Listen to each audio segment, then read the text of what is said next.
The great hall of the Galactic Council stretched upward like the inside of a hollow mountain. Light from 1,000 floating orbs made the metal walls shine like silver water. Representatives from 47 species filled the curved seats, their strange bodies making shadows that moved like living things. At the center of this grand room, a single human stood alone. Ambassador Kim Tae was 52 years old. His hair had turned gray at the temples, and small lines marked the corners of his eyes.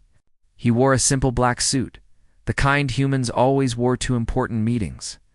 In his hands he held a tablet containing 300 years of service records. 300 years of humanity helping the galaxy. 300 years of friendship, sacrifice, and hope. Today, the Council would vote on Resolution 7741. High Speaker Vorel stood at the highest platform, his tall blue body wrapped in ceremonial robes. The Taelith were an ancient species, proud of their long history and their position as leaders of the Council. Vorel looked down at the human ambassador the way someone might look at a small insect. "The matter before us is simple," Vorel announced, his voice filling every corner of the hall. "Humanity has expanded too quickly. Their colonies spread across the galaxy like a disease. They involve themselves in matters that do not concern them. They destabilize the natural order." Kim Tae listened without expression. He had heard these words before, in smaller meetings, in whispered conversations, in reports that crossed his desk late at night. The galaxy was afraid of humanity, not because humans were cruel or violent, but because they were capable. They solved problems others could not solve. They built things others could not build. They grew strong, while others stayed the same. Fear of the capable was the oldest fear in the universe. Therefore, Vorel continued, the Council proposes the following measures.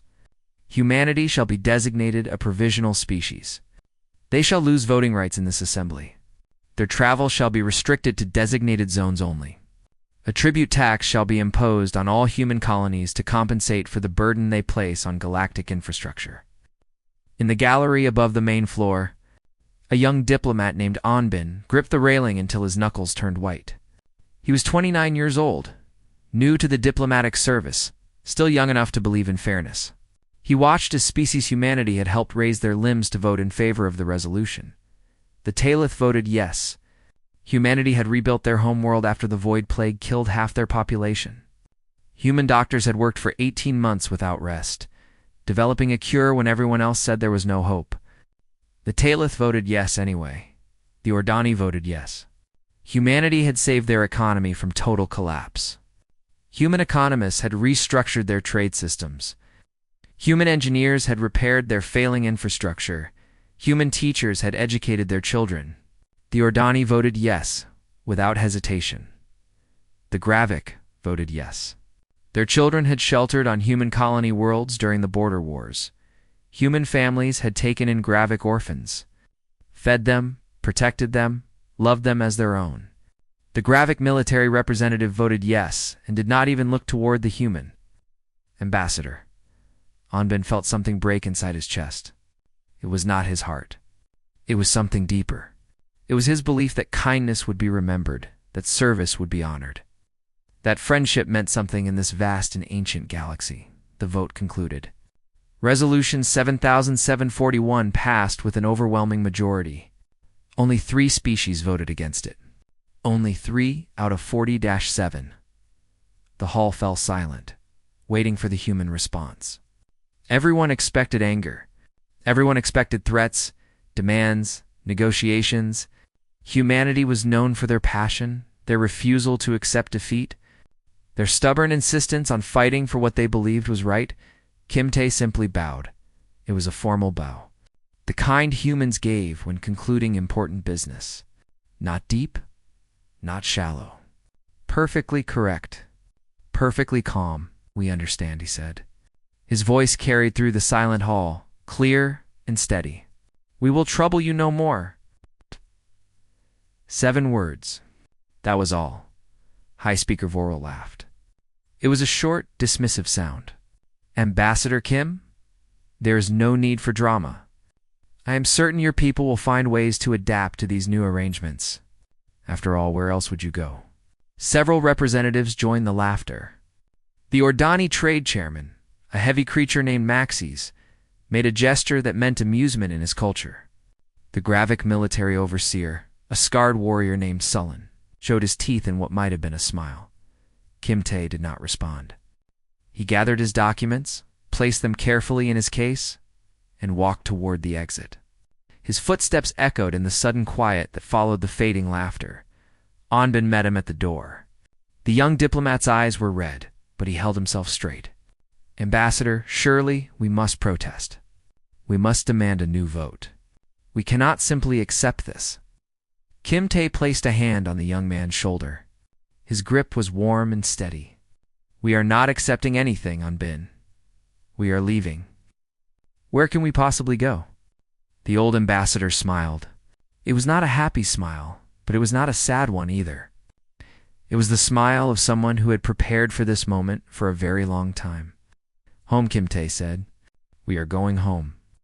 They walked together through the long corridors of Station Atha 7. Alien species moved past them, some curious, some dismissive, most simply indifferent. The humans were done. The humans were finished. The humans no longer mattered. At the docking bay, Kimte's shuttle waited. It was a small ship, elegant in its simplicity, built by human hands in human shipyards. The ambassador paused at the boarding ramp and looked back at the station one final time. 300 years. Humanity had given this galaxy 300 years of faithful service.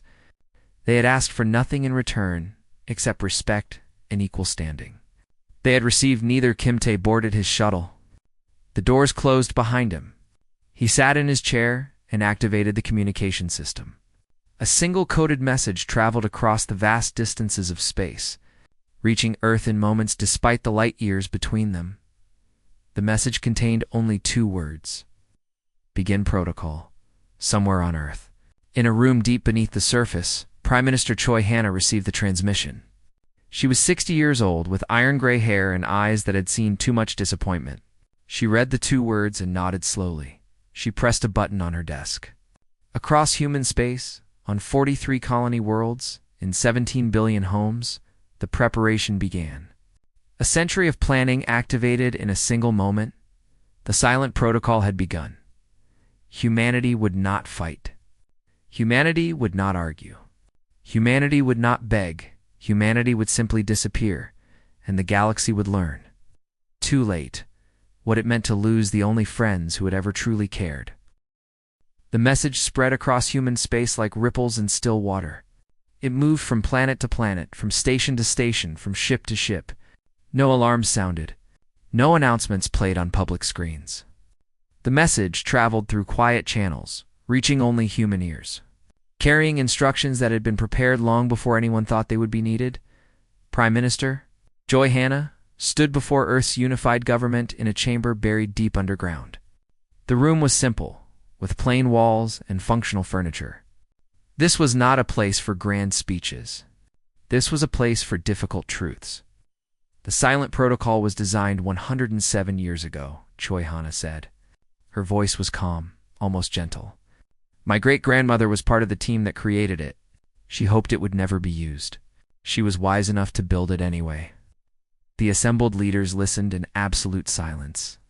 Some were young, new to their positions. Others were old, veterans of decades of service. All of them understood what the Prime Minister was saying. We are not declaring war, Choi Hannah continued. We are not seeking revenge. We are simply leaving. The galaxy has made clear that we are not welcome. So we will go somewhere we are. In orbit above Earth, Fleet Admiral Park Yuna stood on the bridge of humanity's largest carrier. She was 45 years old, with short black hair and the steady gaze of someone who had spent her life making hard decisions. Through the viewing window, she watched transport ships rising from the planet's surface in endless streams. The evacuation had begun. Park Yuna had trained for this moment her entire career. Every officer under her command knew their role. Every ship knew its destination. Every family had received their assignment. There would be no confusion, no panic, no chaos. Humanity would leave as they had lived, with quiet dignity and careful planning, on the colony world of New Seoul. Chief Engineer Li Wu walked through the city one last time.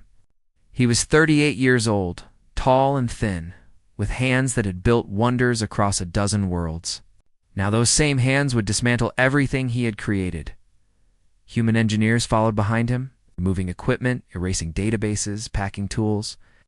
They moved through buildings they had designed, through parks they had planted, through homes where their children had been born. They took everything that was theirs. They left nothing behind.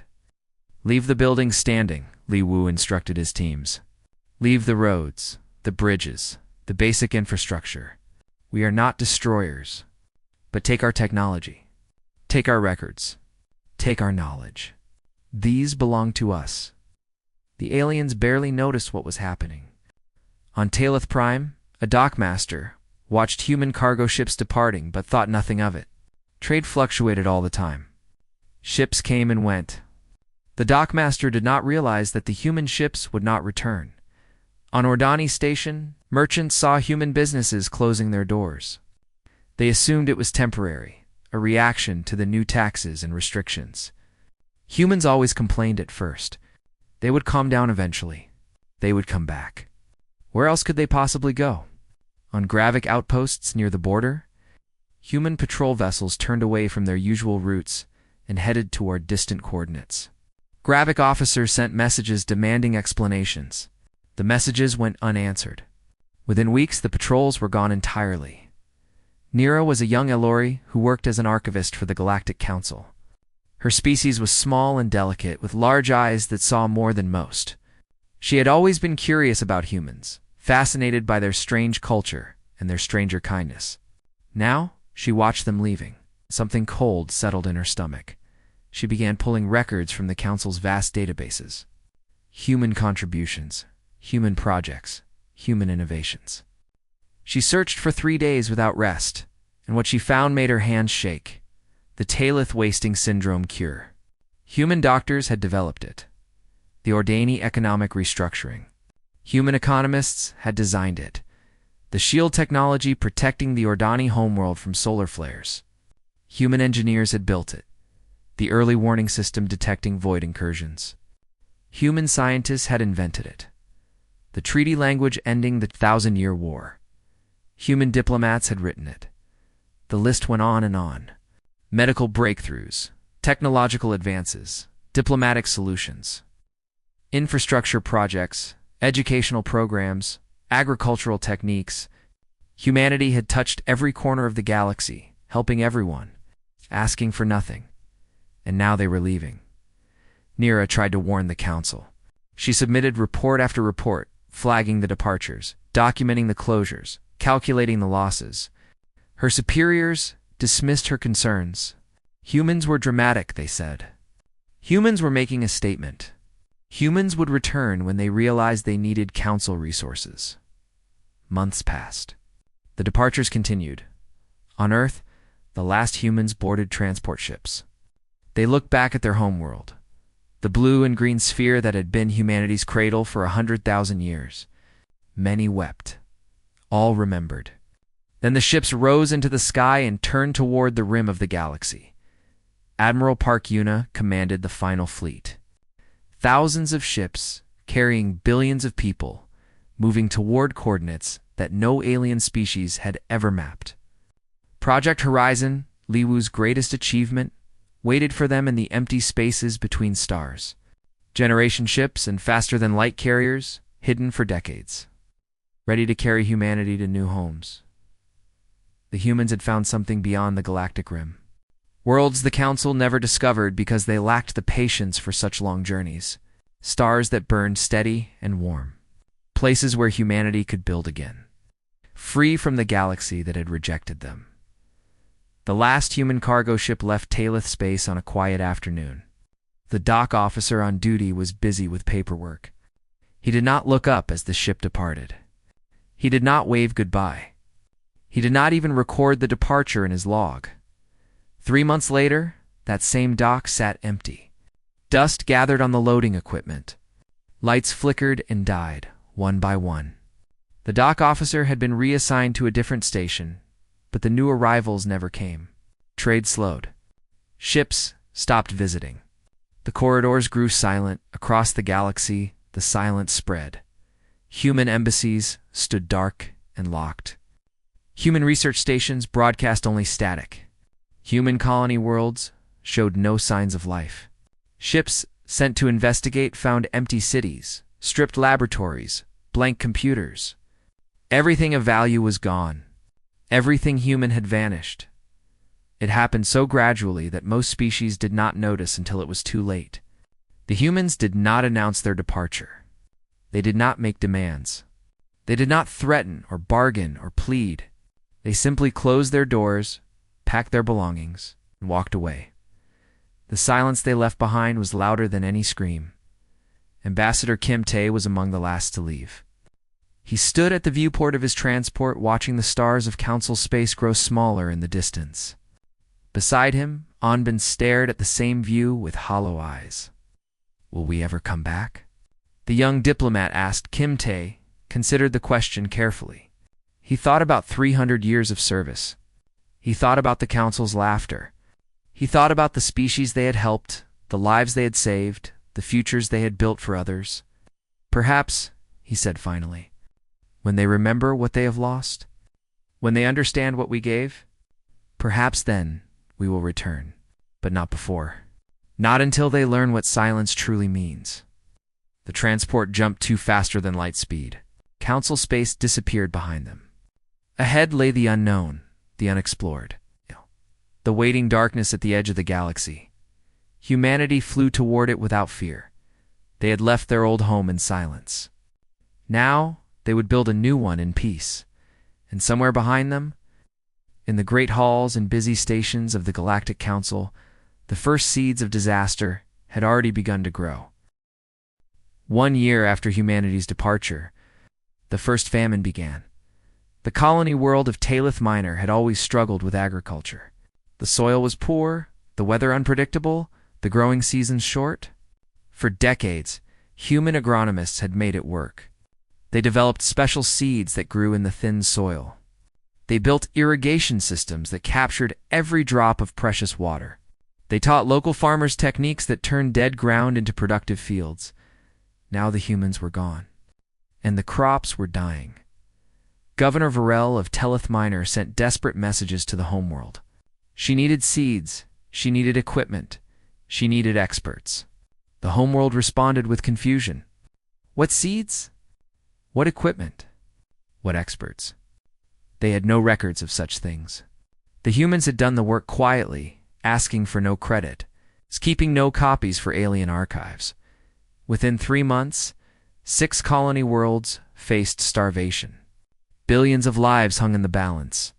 The Council scrambled to find solutions, but the solutions had all been human. Nobody else knew how to grow food on dead worlds. Nobody else had the patience or the skill. Trade Federation Chairman Maxis watched his carefully balanced economy collapse in real time. His office had once been a place of wealth and power, filled with rare art and expensive furnishings. Now it felt like a prison. Humans had served as neutral intermediaries for centuries. When Gravic merchants refused to deal with Talith suppliers, humans stepped between them. When Ordani banks threatened to call in Elori debts, humans negotiated peace. The entire galactic economy had been built on human willingness to help everyone, to favor no one, to keep the trade flowing. Without humans, old hatreds resurfaced. The Gravic remembered ancient insults from the Talith. The Ordani recalled centuries-old theft by the Elori. Trade routes that had operated smoothly for generations suddenly became battlegrounds of suspicion and resentment. Maxis issued order after order. Trying to restore balance, his orders were ignored. Species that had once cooperated now refused to speak to each other. Ships that had once moved freely now sat in ports, waiting for permissions that never came. "This is temporary," Maxis told his staff. "The economy will stabilize. It must stabilize." His staff nodded, but their eyes told a different story. They knew the truth. The economy would not stabilize. The humans had been the stability. Without them, everything fell apart. Military Overseer Sullen faced an even greater crisis. The Void, a hostile region of space filled with unknown dangers, had always pressed against the edges of Council territory. For 200 years, human patrol fleets had kept it at bay. They asked for nothing in return. They simply did it because someone had to. Now the patrols were gone, and the Void was pushing inward. Sullen stood in his command center, watching red dots spread across the strategic map. Each represented a Void incursion, a breach in the defensive perimeter, a system lost to the darkness. The incursions grew more frequent every week. "Where are our replacement patrols?" Sullen demanded. "There are no replacement patrols," Overseer, his aide, reported. "We do not have the ships. We do not have the crews. We do not have the technology. The humans had the technology. Find their records. Records are gone, Overseer. The humans took everything when they left." Sullen's claws dug into the arm of his chair. He had voted yes on Resolution 7741. He had smiled when the humans departed. He had thought them weak, these strange creatures who helped everyone and asked for nothing. Now he understood the truth. They had not been weak. They had been essential. High Speaker Vorel called an emergency session of the Council. The great hall that had once echoed with laughter now filled with voices of fear and accusation. Species blamed each other for the crisis. Old enemies became new enemies again. The careful peace that had held the galaxy together for centuries cracked and crumbled. "Where are the humans?" Vorel demanded. "Why do they not respond to our communications?" "They have left Council space entirely," an aide reported. "Our fastest ships cannot find them. Our deepest scanners cannot locate them. They have gone beyond the rim to regions we have never explored." "Then explore them. Find them. Bring them back." But the Council's ships were not designed for such journeys. The Council's crews were not trained for such distances. The humans had always done the exploring, the mapping, the discovering. They had shared their findings freely, asking only for respect in return. The Council had given them neither respect nor gratitude. Now the humans were gone, and the Council had no idea where to find them. Nura, the Alori archivist, was finally given an audience with the full Council. She had been requesting this meeting for months, sending report after report, warning after warning. Now at last they were ready to listen. She stood in the center of the great hall, a small figure surrounded by the most powerful beings in the galaxy. Her hands trembled, but her voice was steady. "I have completed my analysis of human contributions to the Galactic Council," she said. "The full list would take 4 hours to read. I will summarize the most critical items." She activated a display, and data filled the air around her. Medical advances. Humanity developed cures for 73 diseases that threaten Council species, including Tailith wasting syndrome. Without human research, we would have lost 3 species to extinction in the past century alone. The Tailith representatives shifted uncomfortably in their seats. Economic systems. Humanity designed the trade protocols that allowed our diverse economies to function together. They served as neutral arbitrators in over 4,000 major disputes. Their banking innovations prevented 6 major financial collapses. Maxis buried his face in his hands. Military protection. Humanity maintained patrol routes covering 37% of Council border space. They developed the early warning systems that detect void incursions. They trained defense forces for 12 species that lacked military traditions. Sullen's aide quietly handed him a report. 17 more systems had fallen to the void while Nira was speaking. Cultural preservation. Humanity recorded and protected the histories of 41 species, including 11 whose original archives were destroyed in various disasters. They established educational institutions on 97 worlds. Nira lowered her display. She looked around the hall, meeting the eyes of species who had laughed when the humans left. In summary, she said, "Humanity gave us everything. We gave them Resolution 7741, and now they are gone." The silence that followed was absolute. No one spoke. No one moved. For the first time, the Council truly understood what they had lost. High Speaker Vorel rose from his seat. His blue skin had turned pale. His ancient eyes were hollow with something that might have been fear or might have been shame. Prepare a message, he commanded. A formal apology. Broadcast it on all frequencies, in all languages, aimed toward the galactic rim. Tell the humans we were wrong. Tell them we need them. Tell them to come home. The message was sent. It traveled at the speed of light, crossing vast distances, penetrating the darkness between stars. It was the most expensive, most urgent, most carefully worded communication in Council history. The humans received it. They must have received it, but they did not reply. The silence stretched on, day after day, week after week. The galaxy waited for an answer that never came. And slowly, terribly, the Council began to understand. This silence was the answer. The humans had spoken their 7 words a year ago. We understand. We will trouble you no more. They had meant every word. And now the Council would have to live with the consequences, somewhere beyond the rim. Humanity built new homes on new worlds. They did not look back. They did not listen to the desperate calls of those who had betrayed them. They simply moved forward, as they always had, building futures in places where they were wanted, and behind them, the galaxy began to fall. 5 years after humanity's departure, the galaxy was unrecognizable. Nira walked through the corridors of Station Atha 7, the same station where Ambassador Kim Tae had bowed and spoken his 7 words. The corridors were dark now. Power flickered in irregular patterns, and the air recyclers made sounds they were never meant to make. Half the station had been abandoned. The other half held refugees from worlds that no longer existed. She was older now. Her delicate Allori features marked by exhaustion and grief, but her eyes still saw clearly. What she saw broke her heart every day. The Gravik had conquered 3 Taelith border worlds in a war that humans would have prevented with a single mediation session. Millions had died. Millions more had fled.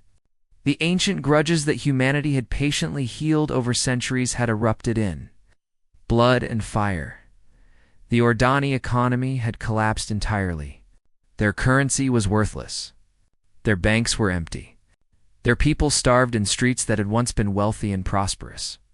Maxis, the Trade Federation chairman, had been arrested for economic crimes he did not commit. He was simply the convenient target for a galaxy looking for someone to blame. The void had consumed 17 systems. Entire civilizations had been swallowed by the darkness, their screams lost in the emptiness of space. Sullen, the military overseer who had smiled at humanity's departure, had died defending a station that humans would have evacuated in an hour. He had died still not understanding what had been lost. High Speaker Vorel had been deposed. He lived now in a small room on the lower levels of Station Athos 7, attended by a single servant. No one visited him. No one asked his advice. He had led the Council to its greatest mistake, and the Council had not forgiven him. The emergency sessions continued, but they were held in a crumbling chamber that smelled of rust and despair. The representatives who attended looked nothing like the proud beings who had voted on Resolution 7741. They looked broken, desperate, afraid. Nira had become something she'd never expected to be. She was a keeper of memories, a guardian of what remained. She had gathered every human text, every recording, every piece of art that humanity had left behind. She taught young aliens human languages, human music, human philosophy. Some called her preservation work foolish. Others called it worship. She called it mourning. They were never our servants, she told her students. They were never our tools. They were our friends, and we threw them away. The students listened with wide eyes. Many of them had never met a human. They only knew humanity through stories and records, through the empty buildings on abandoned colony worlds, through the silence that had swallowed the galaxy's hope. Then, on a morning like any other, a ship appeared at the edge of Council space. It was human in design, but different from anything the Council had ever seen. The lines were sleeker, the technology more advanced. It moved through space with an elegance that made Council vessels look clumsy and old. Sensors could not determine its capabilities. Scanners could not penetrate its hull. The ship broadcast a single message, and the message spread across what remained of the Council's communications network. This is Admiral Park Yuna of the Human Alliance. We have monitored the situation in council space. We are prepared to offer humanitarian assistance. Food, medicine, temporary shields against void incursions. This aid comes with no conditions and no demands. Accept or refuse as you wish. We await your response. The council debated for 3 days. Some called it a trap. They remembered human kindness and could not believe it was real. They suspected hidden motives, secret plans, delayed revenge. Surely the humans wanted something. Surely this was the beginning of punishment. Others wept with relief. They had spent 5 years waiting for help that never came. Now help was offered freely, and they could not understand why. They could not comprehend generosity that expected nothing in return. In the end, desperation won. The council accepted the aid. Human drones arrived first, carrying food supplies to the most devastated regions. The food was designed for alien biology, carefully formulated to meet the nutritional needs of each species. The humans had remembered everything. They had planned for this moment even as they were leaving. Medical supplies followed. Treatments for diseases that had spread in humanity's absence. Vaccines for plagues that council scientists could not cure. Each package came with clear instructions, translated into every council language. The humans made it easy. They always had. The temporary shields were the most impressive. They were small devices that generated fields of energy, pushing back the void's advance. They would not last forever, but they would buy time. Time for the council to learn. Time for the council to rebuild. Time for the council to become something better than what it had been. Through all of this, humans did not ask for apologies. They did not demand recognition. They did not even request payment. They simply helped as they had always helped. Because helping was who they were. Bin delivered supplies to a Talith, a refugee camp on the outskirts of Station Atho 7. He was middle-aged now. His young diplomat's face replaced by the weathered features of someone who had seen too much. But his eyes still held the same fire that had burned when he watched the council vote against his people. He walked through rows of makeshift shelters, handing out food packages to families who had lost everything. The Talith looked at him with expressions he could not read. Some showed gratitude. Some showed shame. Many showed confusion. A child approached him. She was small, her blue skin pale for malnutrition, her eyes too large for her thin face. She tugged at his sleeve and asked a question in broken common. Why you help? We hurt you. We make you go. Why you come back? Ben knelt so that he was at eye level with the child. He looked at her for a long moment, remembering the council hall, remembering the vote, remembering the laughter. He remembered the pain, and he remembered the anger, and he remembered the long years of silence. Then he smiled. It was not a bitter smile, not a vengeful smile. It was the smile of someone who had found peace. Because we remember who we are, he said, even if you forgot. The child did not understand. She was too young, too hungry, too tired, but she took the food package and ran back to her family, and that was enough. Nura found Ben later that evening, standing at a viewport overlooking the damaged station. Stars shone in the distance, countless and cold. Somewhere among them, beyond the rim of the galaxy, humanity had built new homes. May I ask you something? Nira said. Ben nodded without turning. You can ask, do your people hate us? After everything we did? The human was silent for a long time. When he spoke, his voice was quiet and calm. We do not hate you. We were hurt. We were disappointed. But hatred is a poison, and we have better things to do with our lives than drink poison. Then why not return? Why not join the council again? We need you. We need you more than we ever knew. Ben turned to face her. In his eyes, she saw something she had seen in the eyes of Ambassador Kim Tae 5 years ago. It was not anger. It was not resentment. It was simply certainty. You taught us something important, he said. You taught us that kindness given to those who do not value it is kindness wasted. We have not stopped being kind. We have simply learned to be kind to people who appreciate it. And if we appreciate it now, if we have learned, then perhaps things will change. But change takes time. We spent 300 years earning your trust, and you threw it away in a single vote. Trust does not rebuild quickly. Nira nodded slowly. She understood. She did not like it, but she understood. I am staying, she said. With the humans, if they will have me. I have requested citizenship in your new colonies. Anbin's eyebrows rose slightly. You would leave your own people. I would join people who remember what kindness means. She paused. Is that allowed? For the first time since she had met him, Anbin's smile reached his eyes. It was a warm smile, a welcoming smile. It was the smile she had seen in old recordings of human ambassadors, back when the galaxy still valued what humanity offered.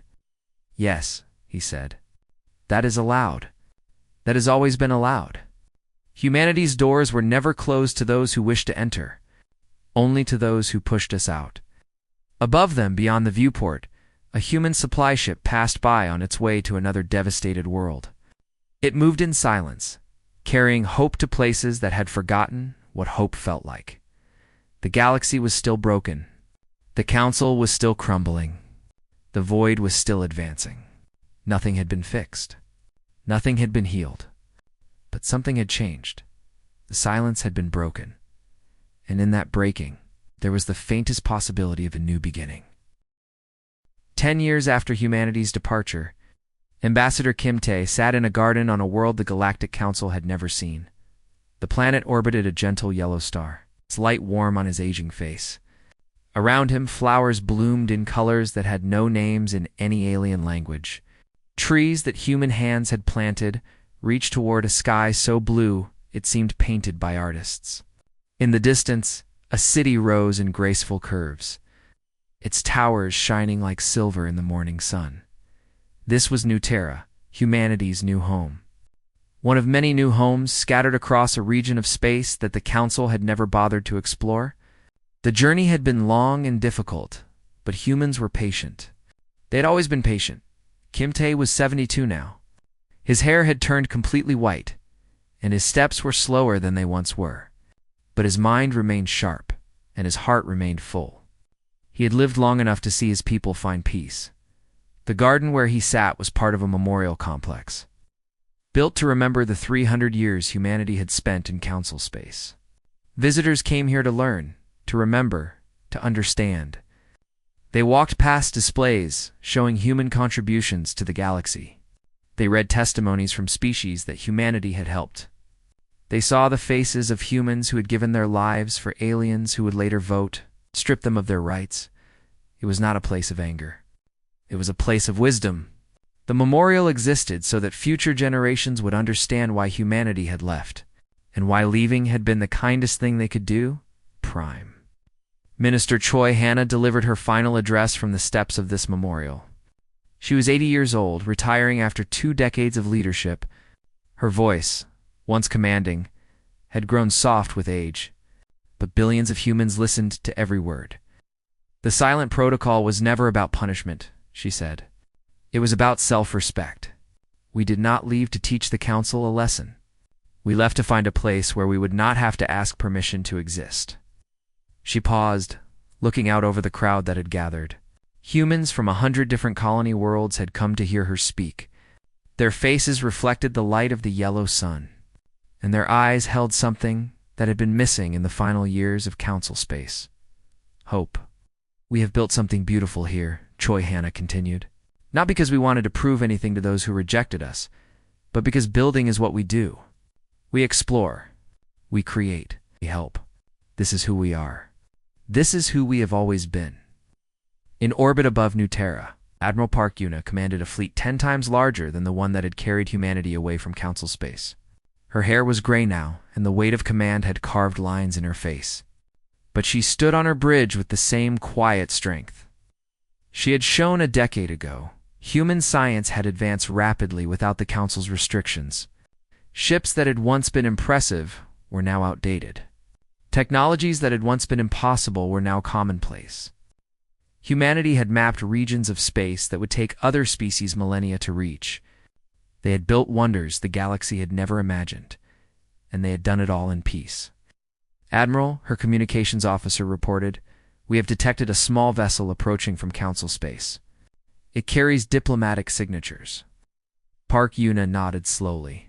She had been expecting this. Allow them to approach. Inform Ambassador Kim Tae that we have visitors. The delegation ship was small and old, its hull showing the scars of a difficult journey. It carried only a handful of passengers. 3 council representatives and 1 Elor archivist who had spent the past 5 years learning human ways. Nira had changed in the years since she had requested human citizenship. She walked differently now, with the quiet confidence of someone who belonged. She spoke human languages fluently. She understood human customs. She had become, in many ways, more human than alien. But she had not forgotten where she came from. And she had not stopped hoping that someday, old people and her new people might find understanding. The delegation landed in the garden where Kim Tae waited. He rose from his bench as they approached. Leaning on a walking stick carved from wood that grew only on New Terra, the council representatives were new faces. Younger beings who had risen to power in the years of crisis. They had not voted on Resolution 7741. They had only inherited its consequences. Their expressions carried a mixture of hope and fear, wonder and shame. Nira walked beside them, serving as translator and guide. She had prepared them for this meeting, teaching them the protocols, explaining the customs, warning them what to expect. But nothing she had said could have prepared them for the reality of what humanity had built. The garden alone was more beautiful than anything in council space. The city beyond was more advanced. The people they had passed on their way here had been healthy, happy, productive. Humanity had not merely survived their exile, they had flourished. Kim Tae greeted them with a formal bow, the same bow he had given the council a decade ago. But this bow felt different. It was not the bow of a supplicant. It was the bow of an equal, offered from strength rather than submission. "Welcome to New Terra," he said. "I hope your journey was not too difficult." The lead representative, a young Talith named Vorin, struggled to find words. She had spent her entire career hearing stories about humanity's kindness, humanity's wisdom, humanity's loss. Now she stood before the human who had spoken the 7 words that changed the galaxy. "Ambassador Kim," she managed, "we come to apologize. On behalf of the council, on behalf of our people, on behalf of all who failed to see what you gave us, we were wrong. We are sorry." Kim Tae listened without expression. He had heard apologies before. He had received countless messages over the years, each one more desperate than the last. He had read them all, and he had answered none. But these visitors had come in person. They had made the long journey across empty space. They had humbled themselves before a species their predecessors had dismissed as troublesome. That deserved a response. "Come," he said. "Sit with me. Let us drink tea and talk." They sat in the garden, surrounded by flowers that swayed in a gentle breeze. Kim Tae served tea with his own hands, an honor in human culture. The council representatives accepted their cups with trembling fingers. "Tell me," Kim Tae said, "why have you come?" Vorin swallowed hard. "We wish to ask. We hope you might consider ... returning, rejoining the council, helping us rebuild what was lost." Kim Tae sipped his tea. The question hung in the air, heavy with the weight of years. "We do not hate you," he said finally. "We are not angry. We have moved past anger. We have built new lives, new homes, new futures. We are happy here." "Then you refuse?" "I did not say that." Kim Tae set down his cup. "But I must be clear with you. We will not return to a house where we must ask permission to exist.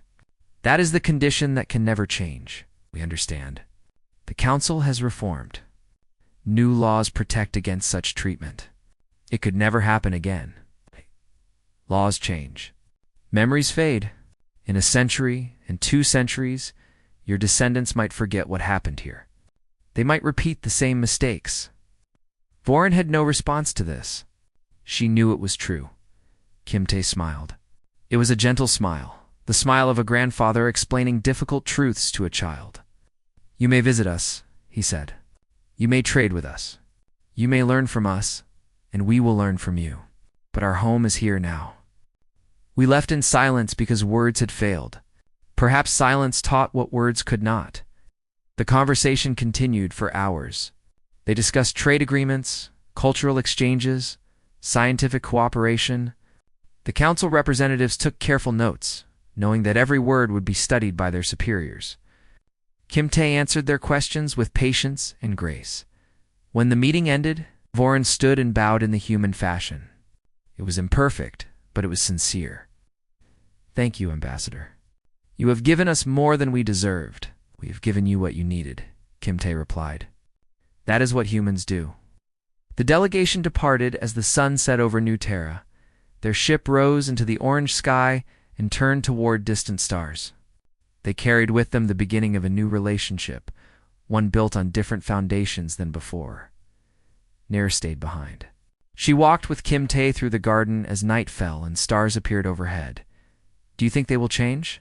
she asked. "Truly change?" Kim Tae considered the question. He looked up at the stars, at the galaxy he had left behind, at the darkness between worlds. "Perhaps," he said. "Perhaps not.